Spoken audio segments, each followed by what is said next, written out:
Өмірде ештеңеге өкінуге болмайды. Бір жағдай орын алды ма, дұрыс шешім қабылда да, әрі қарай өмір сүр. Аш көз өзгенің дүниесіне құштарлықпен қарайды.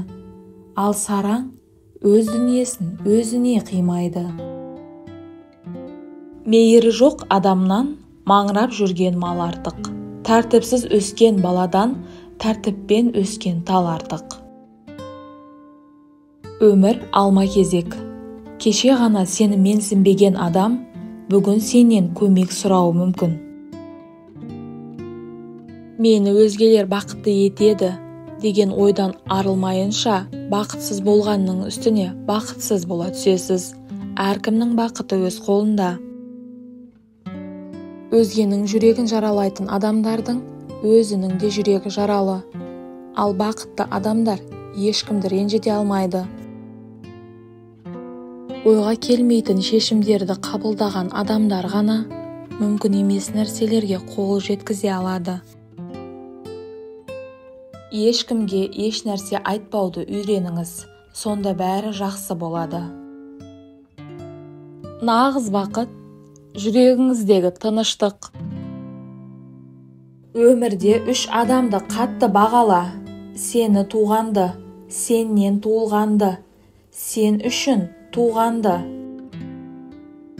Күйеуі әйелімен жас бала сияқты болуы керек. Қалғандарына тек нағыз ер жігіт ретінде қарым-қатынаста болсын.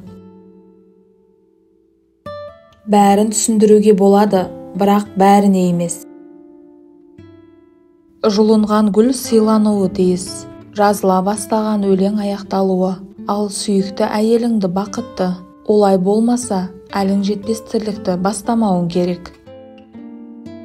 Уайым ертеңгі мәселені шешпейді, тек бүгінгі мазаны алады.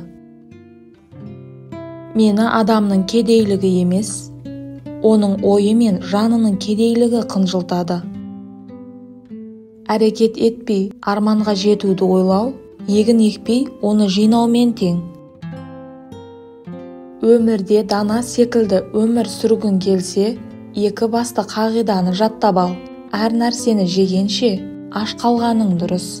Әркіммен өмір сүргенше, жалғыз болғаның дұрыс.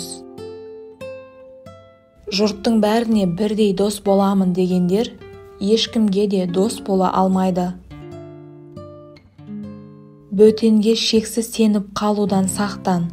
Дос деп құрмет тұтып жүрген адамыңның өзі сені сатып кетуі мүмкін. Адамның санасы қаншалықты төмен болса, ол мұрнын соншалықты аспанға шүйіреді. Өмірден кім таяқ жесе, сол көп нәрсеге қол жеткізеді. Бір пұт тұзды жеген адам балды жоғары бағалайды. Көз жасын төккен адам шын көңілден күледі. Өлген адам тірі екенін біледі. Бір терезеден 2 адам қарады.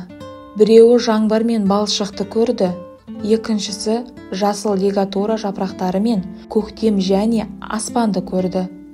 Бір терезеден 2 адам қарады. Өмірде қателесіп, өзіміз бағалайтын адамдардан айырылып қаламыз. Бейтаныс адамдарға ұнауға тырысып, кейде көршімізден қашамыз. Біз өзімізге лайық еместерді жоғары қоямыз, бірақ ең адалды сатамыз. Кім бізді қатты жақсы көрсе, біз ренжиміз, ал өзіміз кешірім күтеміз. Пайда жоқ бұл заманда толы достан. Жақсы ғой жұртпен сирек жолығысқан. Біреуге серігім деп сене қалсаң, алдымен саған соның өзі дұшпан.